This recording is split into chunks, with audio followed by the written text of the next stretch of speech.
Sasamahan niyo ako mga kumartes dahil tayo ay pupunta ng school at magpapasa tayo ng mga requirements. Noong nakaraan pa nga to, tinatamad lang ako mag-edit kaya ngayon ko lang na-i-upload. Pagdaan ko nga dito sa Margarita, yan yung mga taga-barangay natin. Naglilinis nga pala sila dito sa school. Dahil nga malapit na nga ang pasukan, ayan, Brigada Eskwela. Diyan talaga sa part na nililinisan nila, diyan talaga mabilis tumubo yung mga damo. Lalo na nga at nag-uulan. Alam nyo naman na kapag ka umuulan, bumabaha talaga dito sa may part na to. Wala kahit anong linis nga, barado na din talaga yung drainage natin doon. So wala nang epekto sa akin yun kasi may bota na ako. Basta wag lang aabot hanggang tuhod. Medyo nagkakaroon na ako ng oras sa pag-i-edit ng aking mga vlog. Bakit kasi ngayon ko lang nalaman yung meal prep na yan? Dapat noon pa. So, dahil nga doon, nagkaroon ako ng maraming oras. So abangan nyo sa susunod na mga vlog ko, magmi-meal prep ulit tayo. Nandito na nga pala ako sa school ni Kurt at tayo ay magbabayad nga din pala ng libro dahil si Kurt ay wala pang libro. Kala ko kasi yung libro last year pwede pa. Yung pala hindi na. Kaya ayan, bago na naman ang kanilang libro. Kung ililipat nyo yung mga anak nyo sa private school, naku, pag-isipan yung magaling at talaga namang napakagastos. Enrollment pa lang, talaga namang sumasakit na yung aking bulsa. Makakatipid na nga sana ako sa libro kasi may magbibigay sa akin ng libro. Salamat kay Ate Lisa kasi willing siya ibigay sa akin yung libro ng anak niya. Yun nga lang, bago na nga kasi. So, bukod dun sa books, meron pa akong binayaran ng magazine na sa 1,000 mahigit din yun. Kaya ang sumatotal nun, kulang-kulang 7. So, ito yung kanilang school, ayan, bagong pintura na nga rin pala at ang lahat ng room dito ay naka-aircon. So, pabor naman yun kay Kurt kasi nga ayaw niya mag-amoy pawis. So, sa enrollment naman, nakatipid naman ako ng 25% kasi mga kumartes, si Kurt nga ikasali sa honor. Kaya sabi ko, anak, pilitin mo makasama uli at na maka-discount tayo sa tuition. So, yung miscellaneous lang naman ang mahal at saka syempre yung libro. Pero dahil nga meron tayong ESC voucher, yung tuition naman monthly, medyo mababa na. So, nako, wag na mag-anak, tama ng isa. Kaya nako, pag-isipan yung magaling kung ilan yung gagawin yung anak dahil ang pagpapaaral hindi talaga biro. So dumaan na lang nga pala ako dito sa McDo kasi tinatamad na ako magluto ng tanghalian. So fast forward na, nakapasok na ako at nakaawas na ulit ako. Andito na nga pala tayo sa bahay at si Pareng Johnson, ayan, dumating na galing abroad, charis. Kahanap nga ako ng chocolate pasalubong kaso'y ari ang dala. So sa Bicol nga pala si Pareng Johnson galing at si Kuya nga, bago nga siya umuwi, nagpabili nga pala si Kuya nitong mga alimasag ba yan? Naku, paborito yan ni Kuya Nash pero ako hindi kumakain niyan. Nakain naman ako niyan patikim-tikim pero hindi ko iniuulam. Ay bago ako makasuboy, gutom na uli. Ay ang ayoko baga naman yung ikay maghihimay pa, katigas naman ang kanyang balat. Pero siguro hayinan mo ako ng king crab ako'y kakain. So syempre ilalagay muna yan sa freezer kasi hindi naman yan maluluto ng isang ulaman lang. Ay pagkakadami naman na yan ay hindi naman agad yan mauubos. At least pag nasa freezer, mga makakailang luto pa yan. Nung medyo liwanag na nga, niyak nga ako ng asawa ko at kakain daw kami ng mami. O ay di ako pandisama naman at syempre kapag ka nagyakag yan di syempre siya yung magbabayad. Ay kung tatanungin nyo nga ako kung may ambag nga pala yan doon sa tuition at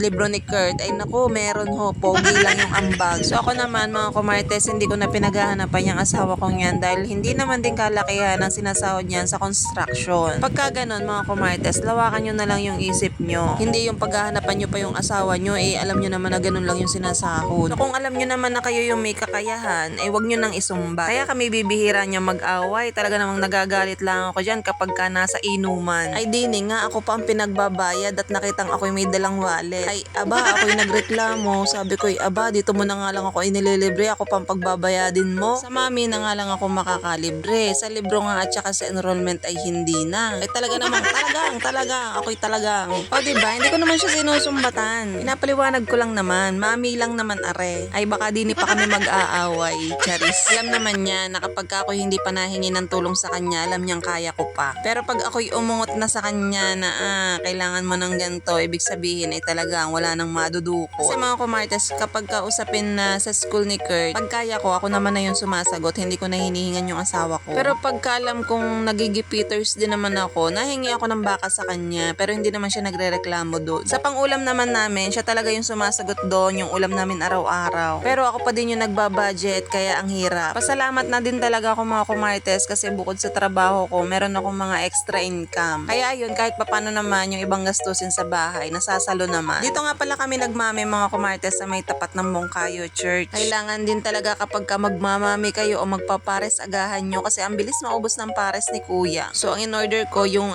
yung mami with bagnet at saka yung may itlog. Nilubos ko na talaga, syempre hindi kasi ako magbabayad nito Ay aba, ayaw pa nga dumukot sa wallet. Sabi ko, aba, hindi ko talaga babayaran iyan. Bahala ka. Ay sabi sa inyo, sa mami lang ata kami mag-aaway. Niyakag pa ako kung ako din lang naman ang magbabayad. Ano yun? Kasi ang rules namin, kung sino yung nagyakag siya magbabayad. Kaya nga hindi ako nagyayakag eh. Wala din naman siya nagawa kasi siya pa rin yung nagbayad. Ay aba, ano ka naman? Guluhin ng patas, baka amagin.